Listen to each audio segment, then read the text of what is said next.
Assalamualaikum warahmatullahi wabarakatuh. Perkenalkan, nama saya Septiana Agustina dengan nama bagus Kangen 37. Di sini saya akan membuat resume dari materi Sekolah Revolusi 1. Yang pertama ada penjelasan mengenai keorganisasian dan manfaatnya.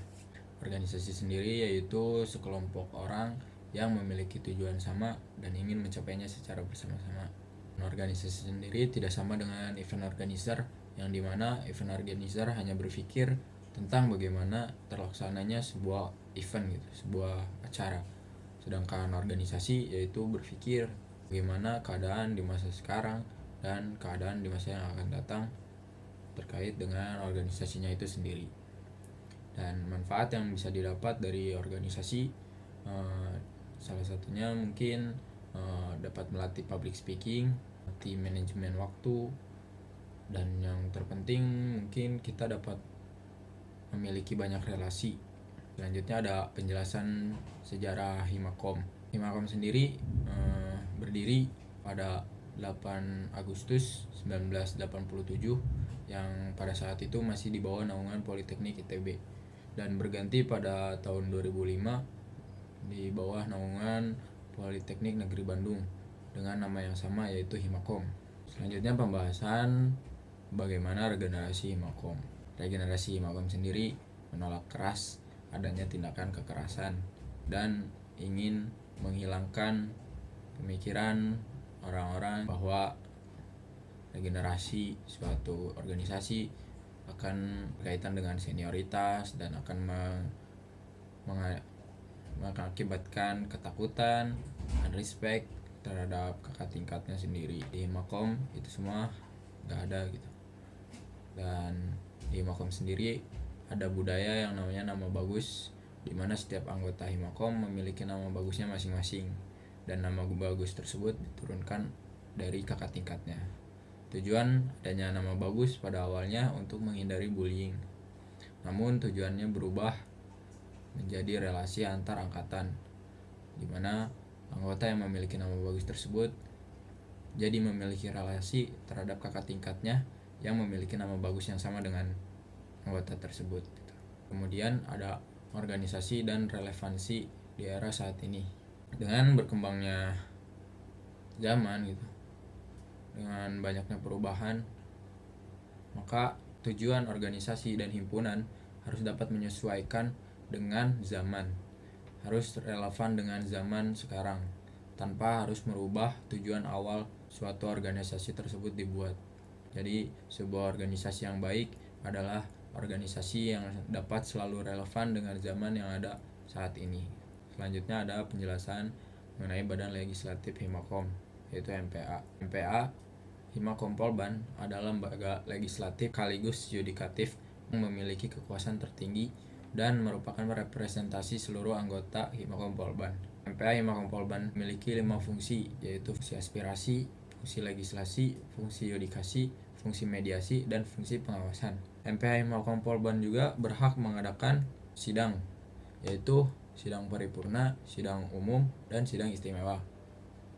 Dan MPA Himakom Polban juga berhak menetapkan GBKH, yaitu garis besar kebijakan himpunan, yang dimana akan selalu ditetapkan oleh MPA di setiap kepengurusannya.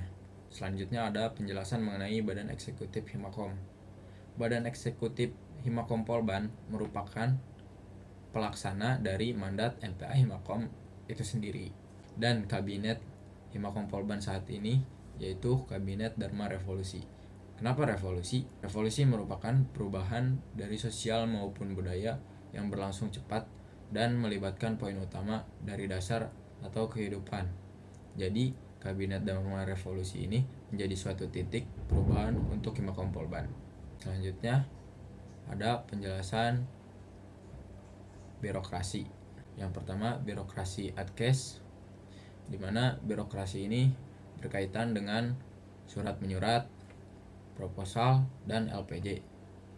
Adapun macam-macam surat yaitu seperti surat permohonan, surat pernyataan, surat undangan, dan surat keterangan. Selanjutnya ada proposal dan LPJ. Ada alur pengajuan dan alur revisi.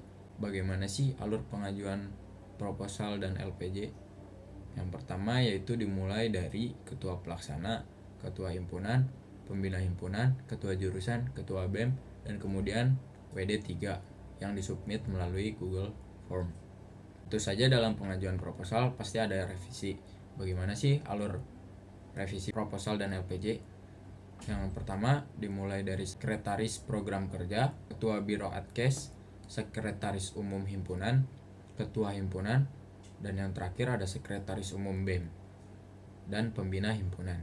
Selanjutnya ada birokrasi keuangan. Birokrasi keuangan ini berhubungan dengan pembuatan RAB, yaitu rencana anggaran biaya, yang merupakan perhitungan banyaknya biaya yang diperlukan untuk bahan alat dan upah serta biaya-biaya lain yang berhubungan dengan pelaksanaan sebuah program kerja. Selain itu, birokrasi keuangan ini berhubungan dengan pencairan dana.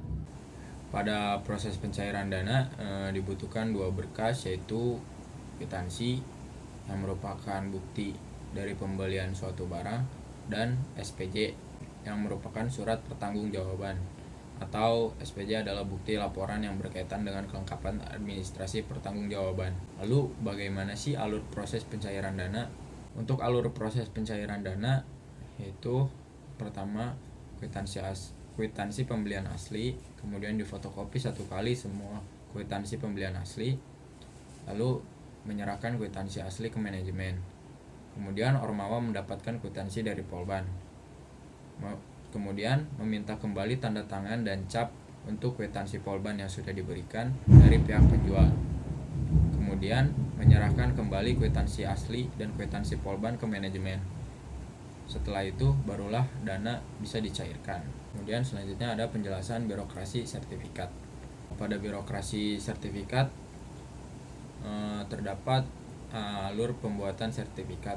Untuk pembuatan sertifikat membutuhkan surat pengajuan permohonan pembuatan e-sertifikat dan tanda tangan surat tersebut berbeda sesuai dengan kegiatannya. Yang pertama, kegiatan proker BEM. Alur tanda tangan suratnya yaitu mulai dari ketuplak, KBEM, dan pembina Ormawa serta Wadir. Untuk kegiatan Ormawa, alur tanda tangannya yaitu ketuplak, pembina Ormawa, dan Wadir. Untuk kegiatan jurusan, alur tanda tangan suratnya yaitu ketuplak, pembina Ormawa, dan Kajur serta Wadir. Kemudian surat tersebut dikirimkan ke Gform melalui link s.id/layanan kemahasiswaan, lalu dikirimkan ke email wadir3@polban.ac.id dan cc ke mahasiswaan@polban.ac.id memakai email resmi Ormawa. Kemudian untuk selanjutnya yaitu mengirimkan desain dari sertifikat dengan format file CDR, .psd atau .ai, atau link share Canva dan tambahan list picture dengan format PNG dan font.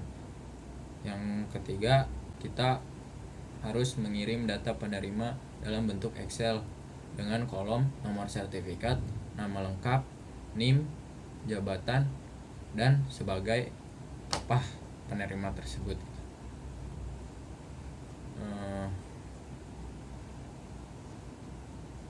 Setelah permohonan masuk dan telah mendapat disposisi atau telah disetujui, maka pihak Polban akan mengirim nomor sertifikat, QR code, validasi QR code.